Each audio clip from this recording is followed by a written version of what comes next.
Hello, good morning everyone. तो last class के अंदर हम लोगों ने एवरेज एटॉमिक मास और एवरेज मॉलिक्यूलर मास के बारे में बात किया था। आज हम लोग नया टॉपिक स्टार्ट करने वाले हैं, लॉज ऑफ केमिकल कॉम्बिनेशन। तो नेक्स्ट आज हमारे पास जो टॉपिक है, laws of chemical combination. Laws of chemical combination, हमारे पास अलग अलग लॉज हैं। क्लास 9th 10th के अंदर 3-4 लॉज तो तुम लोगों ने ऑलरेडी पढ़े भी हैं। कौन कौन से लॉज हैं? सबसे पहले हम लोग पढ़ेंगे इसमें law of conservation of mass. क्या? Law of conservation of mass. Then हम लोगों के पास जो दूसरा लॉ है वो है law of constant proportion. I hope इन सब नाम से पहले से फेमिलियर हैं। देन हमारे पास बेटा जो थर्ड लॉ है वो है law of multiple proportion. Law of multiple proportion. And जो चौथा लॉ है, ये तीन लॉज तो आपने 9th 10th के अंदर पढ़े हैं। अभी हमारे पास जो नया लॉ है वो है लॉ ऑफ रेसिप्रोकल प्रोपोर्शन। इसके बारे में आपने पहले नहीं पढ़ा है। Reciprocal proportion.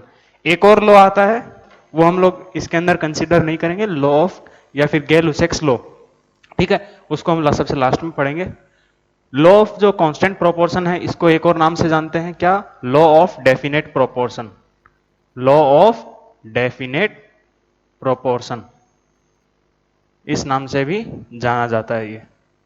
ठीक है, तो ये हमारे पास 4 डिफरेंट लॉज हैं जो हम लोग पढ़ने वाले हैं।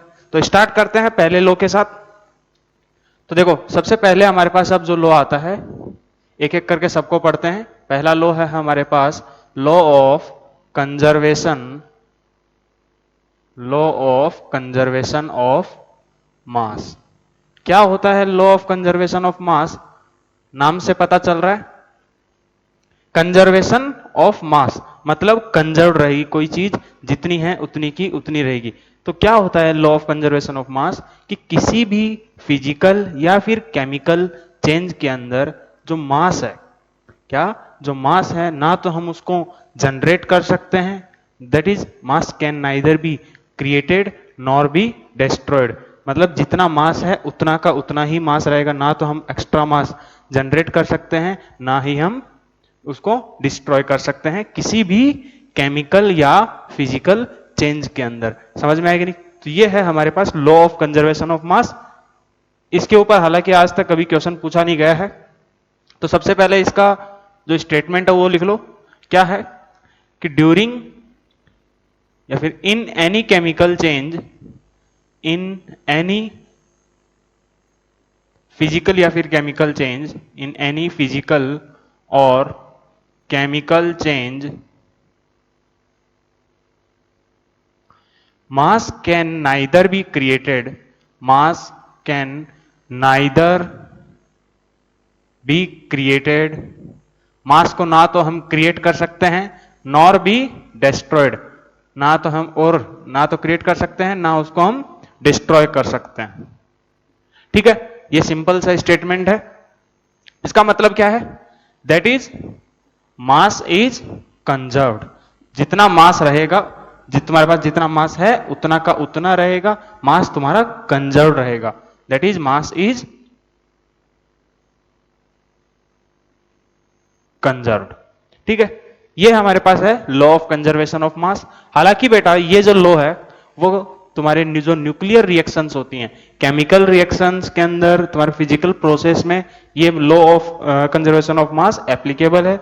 लेकिन जो न्यूक्लियर रिएक्शंस होती हैं उनके अंदर law of conservation of mass applicable नहीं है। ये इसका एक एक्सेप्शन है। क्यों नहीं है एप्लीकेबल? क्योंकि बेटा हम जानते हैं कि जब न्यूक्लियर रिएक्शंस होती हैं उनके अंदर जो रिएक्टेंट्स का मास होता है वो किस में कन्वर्ट हो जाता है? तुम्हारे एनर्जी की फॉर्म में कन्वर्ट हो जाता है। आइंस्टाइन का इक्वेशन पढ़ा है, delta E equals to M C square, delta M C square. तो जो कुछ मास होता है वो किस में कन्वर्ट हो जाता है? एनर्जी की फॉर्म में कन्वर्ट हो जाता है।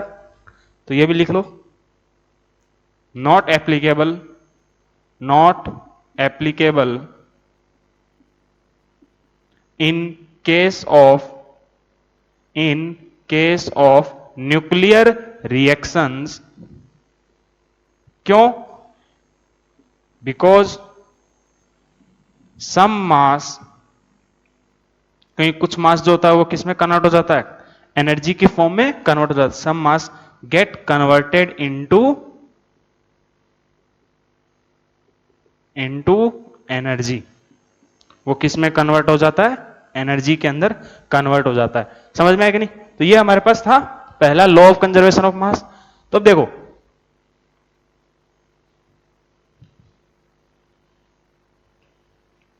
जैसे मान लीजिए हमारे पास एक केमिकल रिएक्शन है A plus B converting into C plus D, ठीक है? तो मान लेते हैं इसका X ग्राम है, A और B हमारे पास क्या है? रिएक्टेंट्स हैं। मान लेते हैं A का X ग्राम है और B का Y ग्राम है। क्या?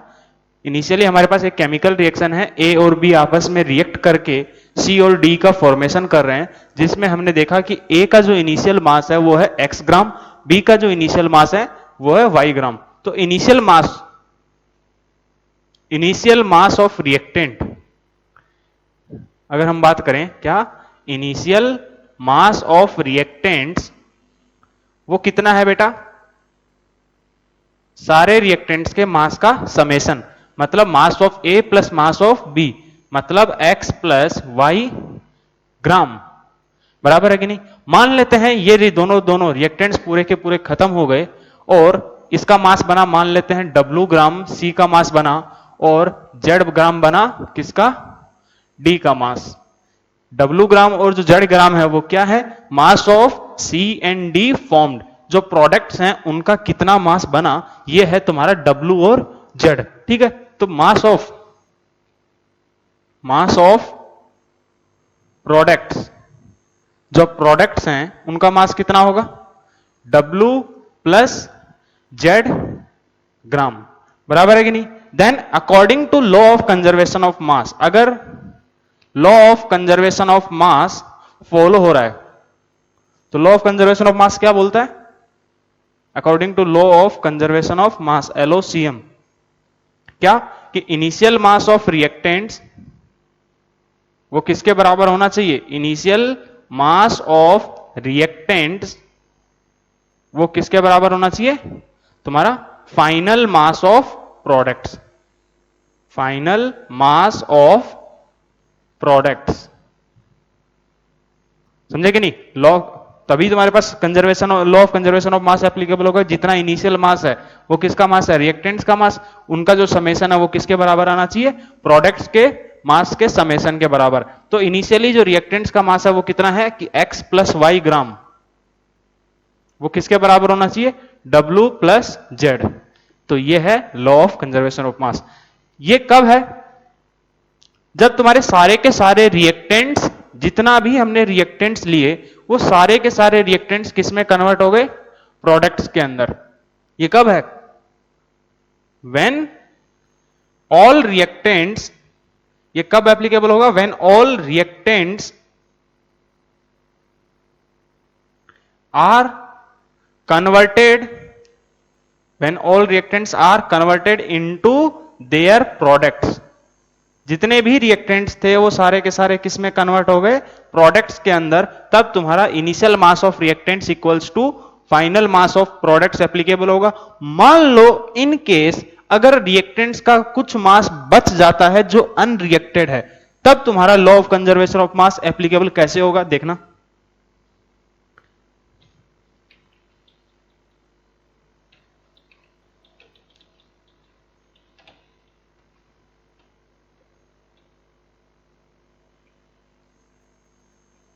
अगर कुछ मास तुम्हारा बच गया तब हम क्या बोलेंगे?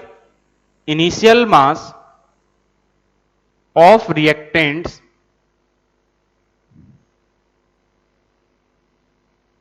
Equals to final mass of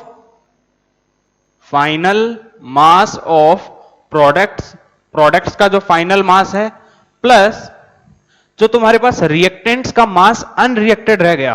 क्या? इनिशियल जो मास है रिएक्टेंट्स का वो किसके बराबर होना चाहिए? जो फाइनली प्रोडक्ट्स हैं उनके मास के समेशन के बराबर। साथ में क्योंकि कुछ रिएक्टेंट्स अभी भी तुम्हारे अनकन्वर्टेड हैं, वो प्रोडक्ट्स के अंदर कन्वर्ट नहीं हुआ, तो कुछ ग्राम तुम्हारे पास रिएक्टेंट्स बच गए, तो उनका मास और प्रोडक्ट का जो मास है वो समेशन इनिशियल मास के बराबर होना चाहिए। तो final mass of product plus mass of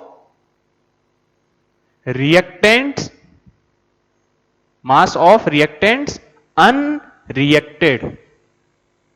अगर ये कब एप्लीकेबल है? जब तुम्हारे कुछ मास रिएक्टेंट्स के प्रोडक्ट्स में ना कन्वर्ट हुए हों तब। ठीक है, अब इसके ऊपर एक काम करते हैं, क्वेश्चंस करते हैं। चलिए पहला क्वेश्चन करते हैं।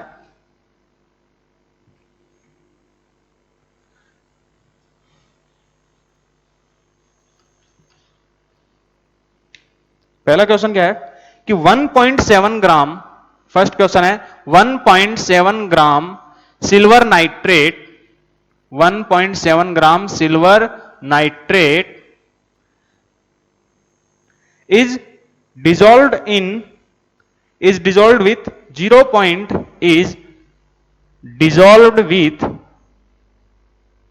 is dissolved with 0.585 gram sodium chloride. कितना? 0.585 gram of sodium chloride 1.435 gram of AgCl is formed, AgCl 1.435 gram of AgCl is formed. Calculate the mass of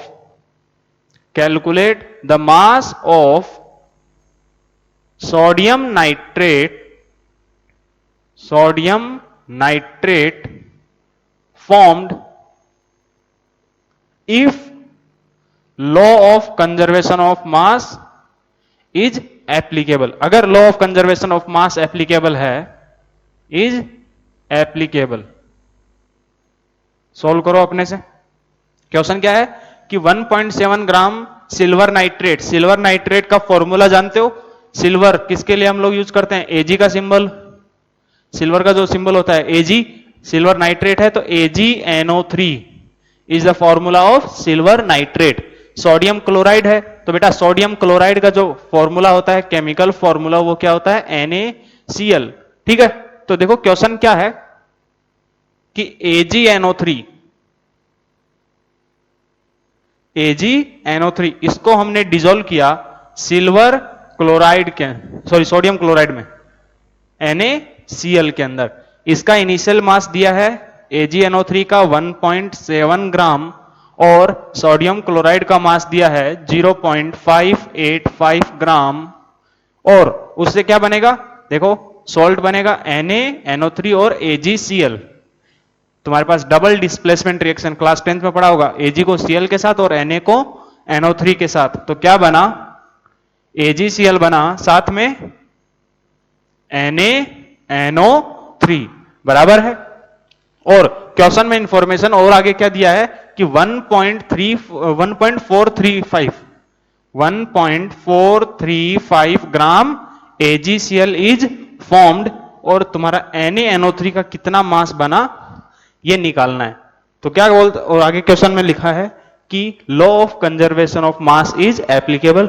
अगर law of conservation of mass applicable है तो initial mass, क्या? Initial mass of reactants वो किसके बराबर होना चाहिए? तुम्हारा फाइनल मास ऑफ प्रोडक्ट किसके बराबर होना चाहिए बेटा? फाइनल मास ऑफ प्रोडक्ट के बराबर होना चाहिए। इनिशियली जो मास है रिएक्टेंट्स का वो क्या है?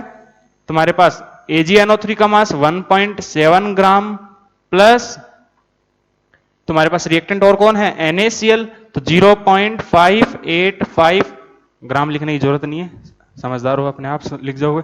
ठीक है, फिर मास ऑफ प्रोडक्ट, प्रोडक्ट कौन है बेटा? AgCl और NaNO3। तो मास ऑफ AgCl कितना है? 1.435 प्लस मास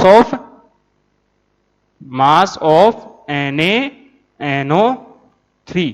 तो यहां से हम मास ऑफ NaNO3 निकाल सकते हैं। तो यहां से बेटा मास ऑफ NaNO3 कितना आएगा, सब्ट्रैक्ट करो, सोडियम नाइट्रेट का मास कितना आएगा, तो यहां से ये कितना 0.585 प्लस इसको इधर लेकर क्या हो तो 1.700 में से माइनस करो तो 10 minus 5 is 5, then 9 minus 3 is 6, 7 minus 4 is 3, तो ये 0.365, तो इसको सबको ऐड करोगे तो कितना आएगा 5 और 5 10 की बिंदु 1, 8 से 14 15 5, एडिशन अपने से कर लो, 1 5 3 8 और 1 9, 0.95 ग्राम कौन है NaNO3, ये आ गया मास ऑफ NaNO3। तो इस टाइप के क्वेश्चंस आएंगे, तुमको क्वेश्चन में सीधा सीधा बोला जाएगा कि बताओ law of conservation of mass applicable है कि नहीं,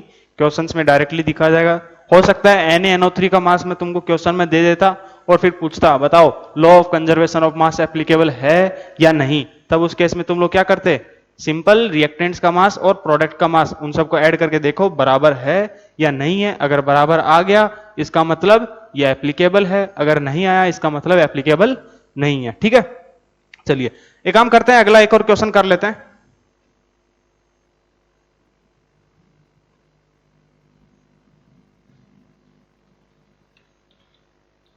नेक्स्ट क्वेश्चन लिखो। नेक्स्ट क्वेश्चन है बेटा तुम्हारे पास 6.3 gram of NaHCO3 is dissolved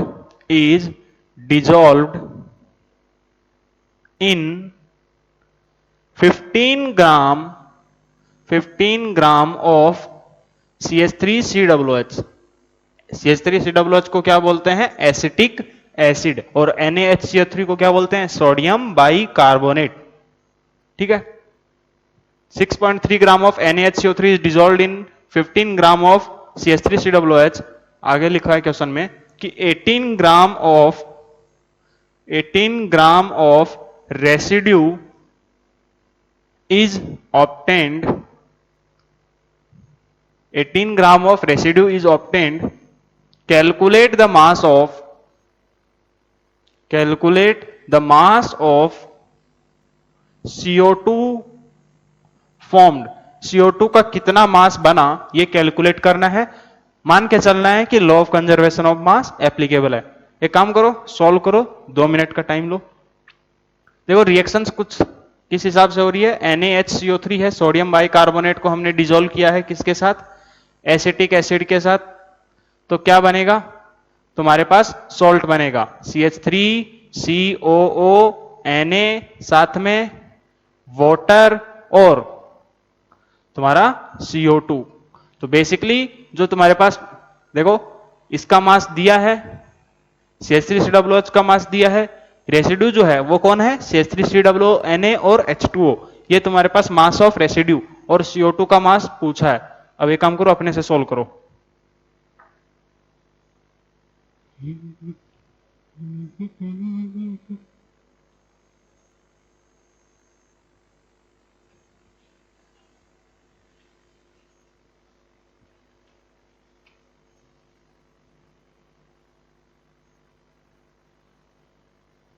हो गया, चलिए देखिए कैसे करेंगे। क्या लगाओगे, initial mass of reactants equals to final mass of products. Initial mass of reactants equals to final mass of products. Reactants में कौन कौन है, ये दोनों है, इन दोनों का मास दिया है। 6.3 ग्राम किसका है, NaHCO3 का, और 15 ग्राम किसका है, CH3COOH का। 6.3 प्लस 15 इक्वल्स टू प्रोडक्ट कौन, रेसिड्यू का मास कितना, 18 gram plus mass of CO2, बस यही तो पूछा है। तो तुम्हारे पास मास ऑफ CO2 यहां से कितना आएगा बेटा, देखो 15 और 6 21 21.3 माइनस 18 सब्ट्रैक्ट करो तो तुम्हारे पास ये आएगा 3.3 ग्राम। तो यहां से हमारे पास CO2 का मास आ गया 3.3 ग्राम। तो ये था हमारे पास पहला law of conservation of mass. इसके ऊपर बेस्ड 2 क्वेश्चंस हो गए। अब हम लोग करते हैं अगला लॉ। नेक्स्ट लॉ हमारे पास है लॉ ऑफ कांस्टेंट प्रोपोर्शन या फिर लॉ ऑफ डेफिनेट प्रोपोर्शन।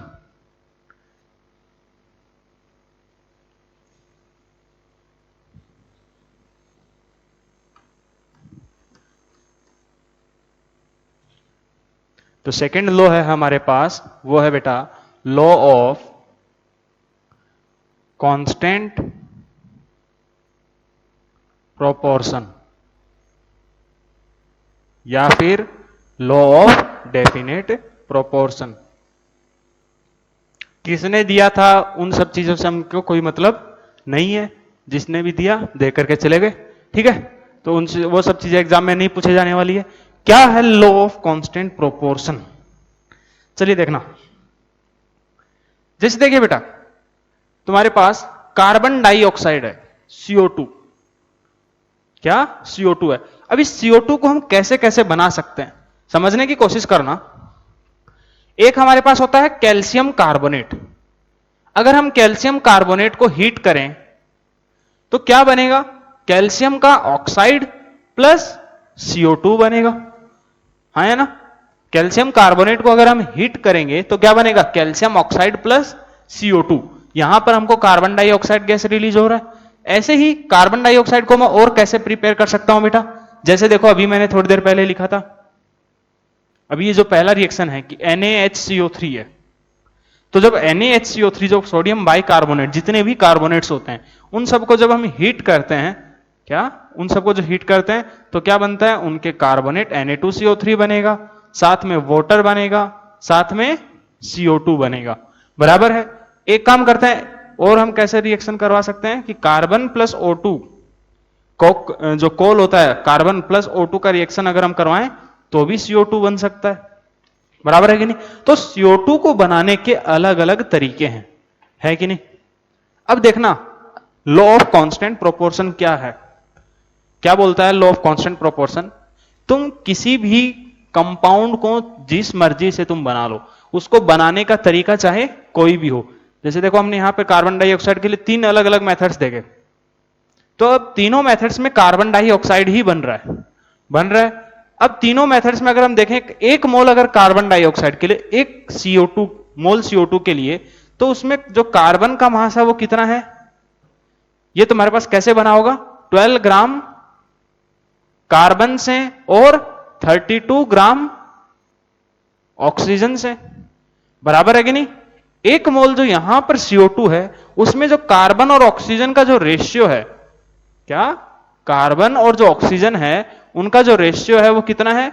12:32। पहले वाले से। दूसरे वाले से भी अगर देखोगे तो तुम्हारे पास ये जो यहां पर जो कार्बन डाइऑक्साइड है, इसमें जो कार्बन और ऑक्सीजन का जो मास का रेशियो है, एक मोल के लिए बात कर रहे हैं, सेम क्वांटिटी। अगर यहां पे 2 मोल तो यहां पर भी 2-2 मोल के लिए बात करेंगे। अगर 1 मोल की यहां पे बात कर रहे हैं तो हर जगह पर 1 ही मोल की बात करेंगे, ठीक है। तो अगर 1 मोल के लिए देखूं तो यहां पर कार्बन और ऑक्सीजन का मास का रेशियो यहां पर भी कितना है? 12:32। और जो CO2 है, कार्बन जो तीसरे मेथड से हमने जो CO2 बनाया, वहां पर भी कार्बन और जो ऑक्सीजन है उनके मास का जो रेशियो है वो कितना है? 12:32, बराबर है कि नहीं। तो यही है लॉ ऑफ कांस्टेंट प्रोपोर्शन।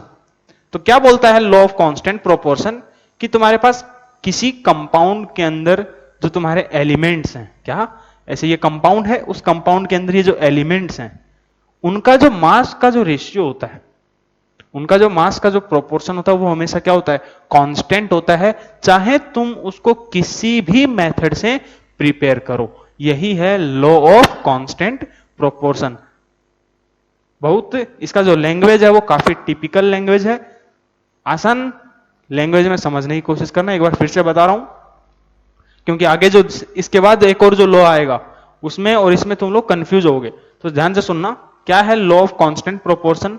कि तुम्हारे पास किसी कंपाउंड को तुम चाहे जिस तरीके से प्रिपेयर करो, तुम्हारा क्या चाहे किसी भी तरीके से उसको प्रिपेयर करो, उसके अंदर जो एलिमेंट्स हैं क्या उस कंपाउंड के अंदर जो एलिमेंट्स हैं उनके जो मास का रेशियो होगा वो हमेशा सेम रहेगा, कांस्टेंट रहेगा। समझ में आया कि नहीं? चलिए, तो इसका स्टेटमेंट भी लिख लेते हैं क्या, उधर में लिखते हैं।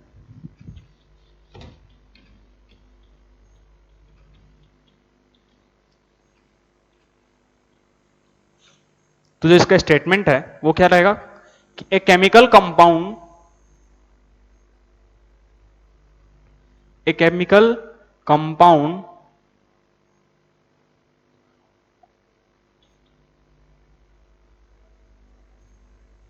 Always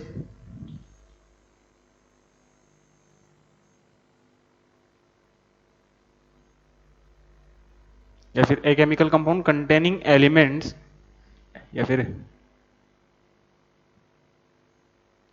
having elements are in fixed proportion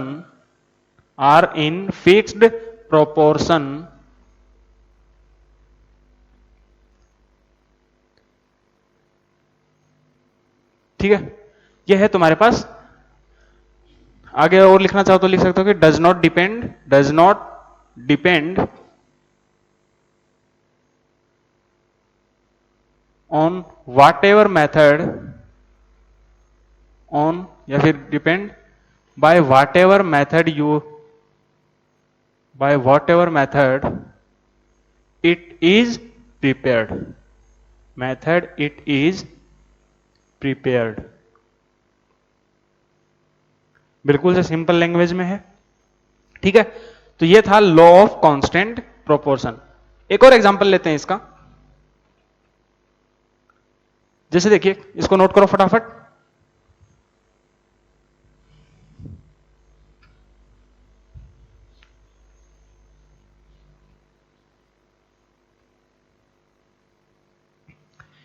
जैसे देखिए कि बेटा हम अमोनिया को, या फिर अगर हम वाटर के लिए बात करें तो देखो वाटर को हम कैसे प्रिपेयर करते हैं। जैसे H2 plus O2, half O2 का अगर हम रिएक्शन करवाएंगे तो क्या बनेगा, H2O बनेगा, ठीक है।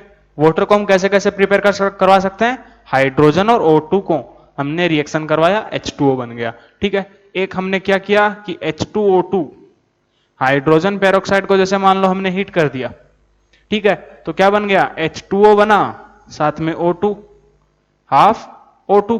तो यहां से भी देखो, तो H2O जो है वो अलग अलग तरीके से बन रहा है। यहां पर भी एक तरीका है तुम्हारे पास, H2 और O2 को आपस में रिएक्शन करके H2O बना दो, या फिर H2O2 को हमने हीट करवाया, H2O बना दिया, ठीक है। तो यहां से भी H2O बन रहा है और यहां से भी H2O बन रहा है। इसके अलावा भी बहुत सारे मेथड्स हो सकते हैं, ठीक है।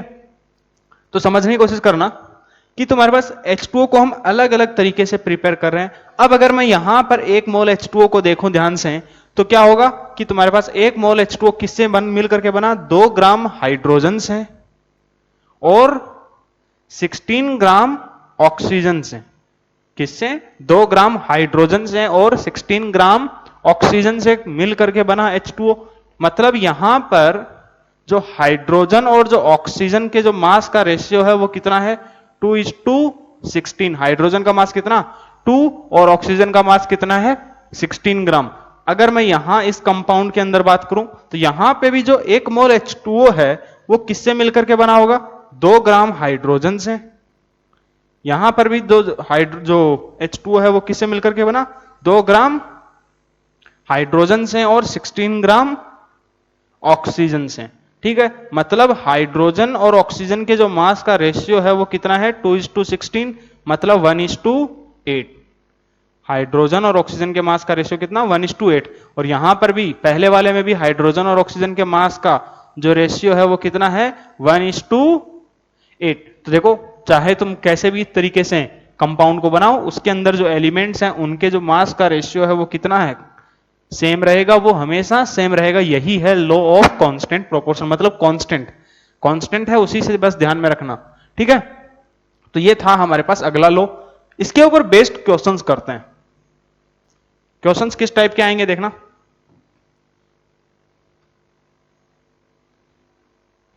अच्छा देखना बेटा, ये जो लॉ है वो कब एप्लीकेबल नहीं होगा? जब तुम्हारे पास एलिमेंट्स के आइसोटोप आ जाएंगे। जैसे देखिए हमने बात किया CO2 का, अब कार्बन, यहां पर जो कार्बन है, कार्बन के दो आइसोटोप्स होते हैं, एक होता है कार्बन 12, एक होता है कार्बन 14। तो जो CO2 हो सकता है वो एक तुम्हारे पास कार्बन 12 से मिलकर के बना हो, और मान लेते हैं ये C14 O2 से मिलकर के बना है। तो यहां पर जो पहले वाले में जो CO2 में जो कार्बन और ऑक्सीजन का मास का रेशियो है वो कितना होगा? 12:32। और जो दूसरा CO2 है, जब कार्बन 14 से मिलकर के बनेगा तब कार्बन और ऑक्सीजन के मास का जो रेशियो है वो कितना होगा? 14:32। तो ये तुम्हारे पास जो लॉ ऑफ कांस्टेंट प्रोपोर्शन है कब एप्लीकेबल नहीं है? जब ये तुम्हारे आइसोटॉप्स के केस के अंदर एप्लीकेबल नहीं है। समझे कि नहीं? तो ये लिखना चाहो तो लिख सकते हो, this law is not applicable, this law is not applicable in case of isotopes। अगर तुम्हारे पास कंपाउंड एक एलिमेंट के अलग अलग आइसोटोप से मिलकर के बनता है तब तुम्हारे पास ये लॉ एप्लीकेबल नहीं रहेगा। ठीक है, चलिए अब इसके ऊपर क्वेश्चन करते हैं। पहला क्वेश्चन है कि पहला क्वेश्चन क्या है कि 1.08 gram of copper is reacted with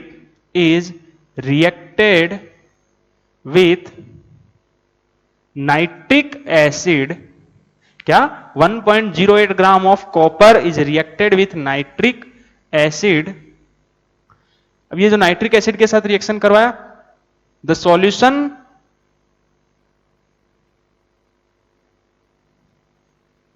solution is heated and dried, solution is heated and dried। 1.35 gram of copper oxide, 1.3 gram of copper oxide is formed। 1.35 gram of copper oxide is formed. ठीक है, फिर आगे क्या दिया है? In another experiment, एक और हमने एक्सपेरिमेंट किया, इन another experiment क्या हमने किया कि 2.3 gram of 2.3 gram of copper oxide, 2.3 gram of copper oxide, question है तुम्हारे पास, was heated and was heated in presence of hydrogen, and 1.84 gram of copper Cu is obtained so that law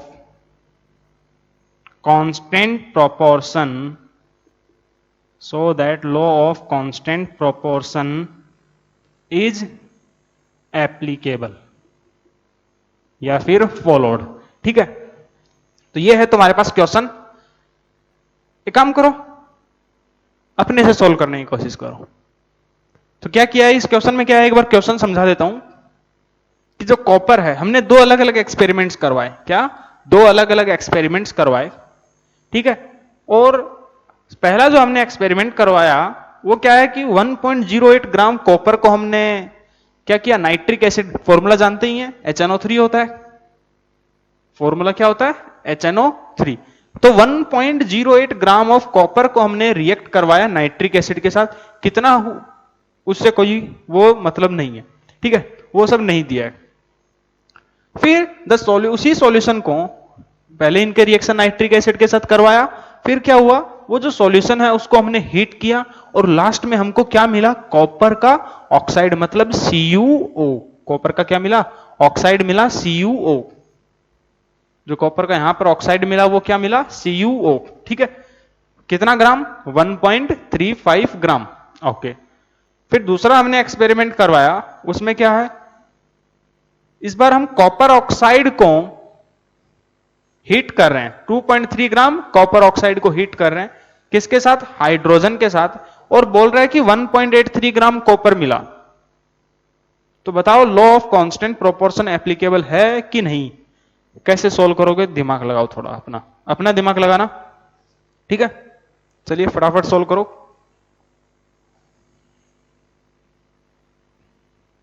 तो basically हो क्या रहा है कि हम copper oxide को बना रहे हैं, ठीक है? दो अलग अलग तरीके से एक बार कॉपर ऑक्साइड को चेक करना है कि उसके अंदर अगर law of constant proportion applicable है या नहीं है। उसके लिए क्या करोगे? चेक करो कि कॉपर ऑक्साइड के अंदर जो मास का रेशियो है कॉपर और ऑक्सीजन का, वो सेम है या नहीं। बस इतना सा चेक करना है। तो देखिए क्या है कि पहले एक्सपेरिमेंट के अंदर, पहले में हमने क्या किया कि जो कॉपर है उसका हमने रिएक्शन करवाया HNO3 के साथ, ठीक है? Cu कॉपर नाइट्रेट बनेगा और साथ में और कुछ बनेगा, उससे हमको मतलब नहीं है।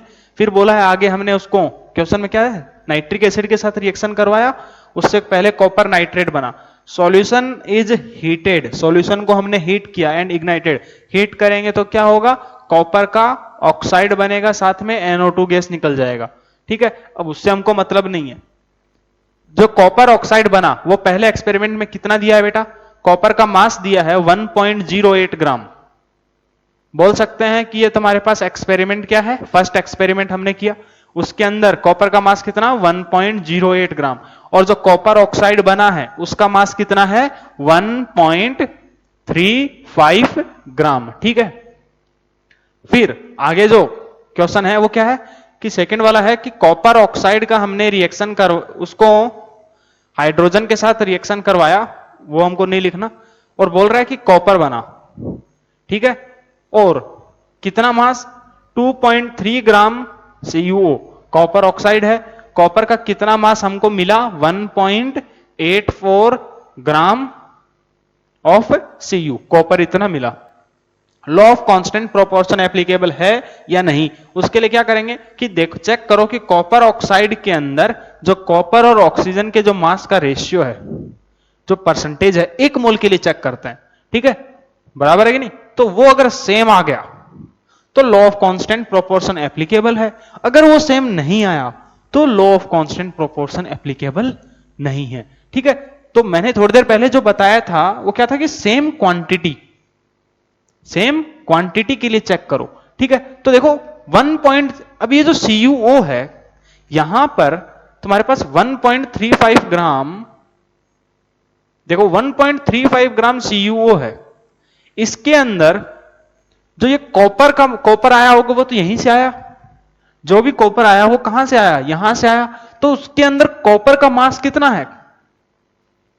1.08 ग्राम ऑफ कॉपर, ठीक है? तो तुम्हारे पास अगर मान लो 1 ग्राम कॉपर ऑक्साइड होता, 1 ग्राम CuO होता, तो उसके अंदर कॉपर का मास कितना होता? 1.08 अपॉन 1.35 ग्राम ऑफ कॉपर, बराबर है कि नहीं? अच्छा, ये तो हो गया 1 ग्राम कॉपर ऑक्साइड के लिए। यहां पर क्या है कि 2.3 ग्राम CuO है, उसके अंदर यहां पर अब ये जो कॉपर हमको मिला, ये कॉपर यहीं से आया होगा CuO के अंदर से। तो ये जो 2.3 ग्राम है, इसके अंदर 1.8 ग्राम तो किसका प्रेजेंट है? कॉपर का। समझ में आया कि नहीं? तो जो 2.3 ग्राम जो CuO है, उसके अंदर 1.84 ग्राम क्या है? Of copper. समझे कि नहीं? तो 1 ग्राम अगर कॉपर ऑक्साइड होगा तो उसके अंदर, क्योंकि देखो मैंने 1 ग्राम क्यों किया, क्योंकि देखो मेरे को दोनों जगह है सेम मास के लिए बात करनी है। मैंने यहां पर भी 1 ग्राम कॉपर ऑक्साइड के लिए बात की, यहां पर भी 1 ग्राम कॉपर ऑक्साइड के लिए बात की। कोई बोलेगा सर 2 ग्राम के लिए करो, 100 ग्राम के लिए करो, कोई फर्क नहीं पड़ता, जितने ग्राम के लिए आपको करना है उतने के लिए कर सकते हैं। ठीक है, तो यहां से कितना आ जाएगा 1.84 अपॉन 2.3 ग्राम ऑफ कॉपर। समझे कि नहीं? ठीक है, तो ये अब हमारे पास आगे देखो। अब अगर law of constant proportion applicable है या नहीं, तो उसके लिए कॉपर और ऑक्सीजन का जो परसेंटेज है, जो मास का जो रेशियो है, वो दोनों में सेम होना चाहिए, तभी हम बोल पाएंगे कि law of constant proportion applicable है। समझे कि नहीं? अभी थोड़ी देर पहले हमने वही देखा था कि दोनों के अंदर जो कॉपर का परसेंटेज है वो क्या होना चाहिए, कॉपर का या फिर ऑक्सीजन का परसेंटेज निकाल लेते हैं। तो फर्स्ट एक्सपेरिमेंट के अंदर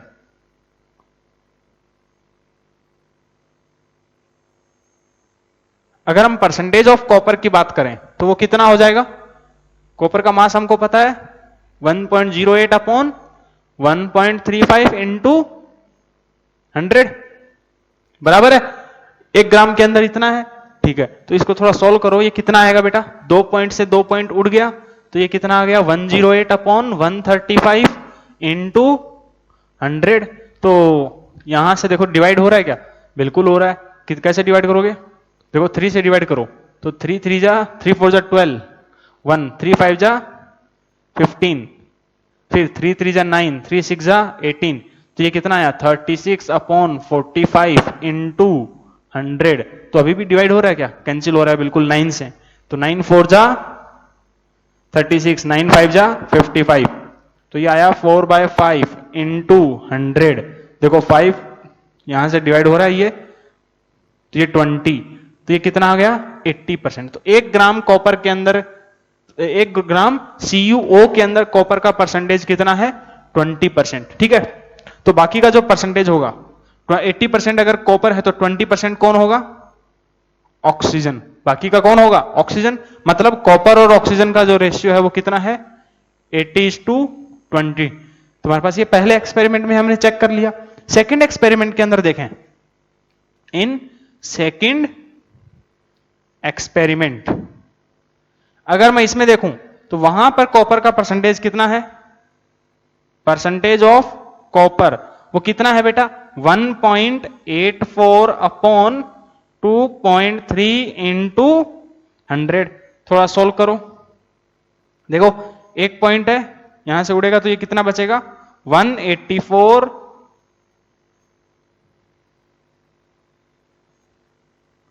1840 अपॉन 23। पॉइंट को मैंने 1 पॉइंट को हटाया, यहां से 18.4 आएगा, इंटू 100 करेंगे तो 1840 अपॉन 23। डिवाइड हो रहा है क्या? 23 8 जा, देखो 23 8 जा होता है कितना 184। अगर एग्जैक्ट टेबल आती है तो 23 8 जा होता है 184। तो ये देखो तुम्हारे पास एग्जैक्ट जा रहा है कितना 80। मतलब यहां से परसेंटेज ऑफ कॉपर वो कितना है 80%। कौन? कॉपर। तो परसेंटेज ऑफ ऑक्सीजन कितना होगा? बचा हुआ परसेंट किसका? ऑक्सीजन का ही होगा। परसेंट 20% कौन है?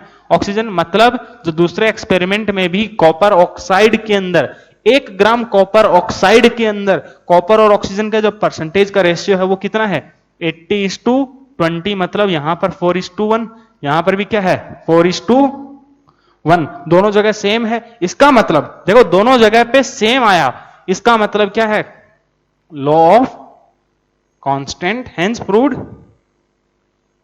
Law of constant proportion is applicable. नहीं समझा? Constant proportion is applicable. समझे कि नहीं? तो ये था लॉ ऑफ कांस्टेंट प्रोपोर्शन। हो सकता है कई लोगों को ये क्वेश्चन टफ लगा हो। टफ नहीं है बेटा, ऐसे ही क्वेश्चन आएंगे इसके ऊपर। तो क्या है एक बार मैं फिर से बता देता हूं। क्वेश्चन में कुछ नहीं था, बस तुमको 2 अलग अलग एक्सपेरिमेंट्स थे जिसके अंदर कॉपर ऑक्साइड के बारे में दिया हुआ था। ठीक है, तो तुम्हारे पास क्या था? पहला एक्सपेरिमेंट 1.08 ग्राम कॉपर को हमने रिएक्ट करवाया पहले HNO3 के साथ, उससे फिर उसको हमने हीट किया, उससे क्या बना? कॉपर ऑक्साइड बना। ठीक है, उसका मास दिया हुआ था। अगर 1.35 ग्राम कॉपर ऑक्साइड का मास दिया था तो उसमें जो कॉपर है उसका मास कितना है 1.08 ग्राम। तो मैंने देख लिया कि 1.35 ग्राम 1.35 ग्राम CuO में कॉपर का मास कितना है 1.08 ग्राम। तो 1 ग्राम CuO में कितना मास होगा 1.08 upon 1.35 gram of copper, unitary method से। ठीक है, ऐसे ही फिर मैंने 1 ग्राम क्यों किया, मेरे को दोनों जगह सेम मास लेना था, समझे कि नहीं। तुम चाहो तो 100 ग्राम भी ले सकते हो, जो तुम्हारा इच्छा हो। ठीक है, तो 1 ग्राम कॉपर ऑक्साइड में तुम्हारे पास इतना ग्राम कॉपर का है। मैंने दूसरा एक्सपेरिमेंट देखा, उसमें क्या है कि क्वेश्चन में डेटा गिवन था कि 2.3 ग्राम CuO के अंदर जब हमने उसको हाइड्रोजन के साथ रिएक्शन किया तो 1.84 ग्राम कॉपर का मिला। इसका मतलब 2.3 gram of CuO contains 1.84 gram of copper. तो 1 ग्राम कॉपर देखो CuO, तो तुम्हारे पास वो ऑक्साइड किस में प्रेजेंट होगा 1.84 upon 2.3 gram of copper present होगा उसके 1 ग्राम ऑफ CuO के अंदर। फिर मैंने कॉपर का परसेंटेज निकाल लिया, देखा कॉपर कितना है तुम्हारे पास, दोनों का वैल्यू देखोगे तो सेम आएगा, बराबर है कि नहीं। कॉपर और ऑक्सीजन के मास का जो रेशियो है वो क्या आ रहा है, सेम आ रहा है, बराबर है कि नहीं। परसेंटेज जो आ रहा है वो सेम आ रहा है दोनों में। तो इसका मतलब अगर दो हमने अलग अलग तरीके से कॉपर ऑक्साइड को देखा है, दोनों में अगर सेम है, इसका मतलब क्या है, law of constant proportion applicable है। कब एप्लीकेबल ये नहीं होगा, इन केस ऑफ आइसोटोप्स। ठीक है, तो ये हमारे पास था सेकंड लॉ। अगला जो लॉ है उसको हम नेक्स्ट लेक्चर के अंदर पढ़ेंगे। तब तक के लिए इसको अच्छे से दोनों लॉज को पढ़ लेना बेटा, बाद में जाकर के इसमें कंफ्यूजन हो सकता है। अगला जो है लॉ ऑफ मल्टीपल प्रोपोर्शन, और इसके अंदर कंफ्यूजन हो सकता है, इसलिए इसको अच्छे से पढ़ना। ठीक है, इंपॉर्टेंट है, ये काफी महत्वपूर्ण है।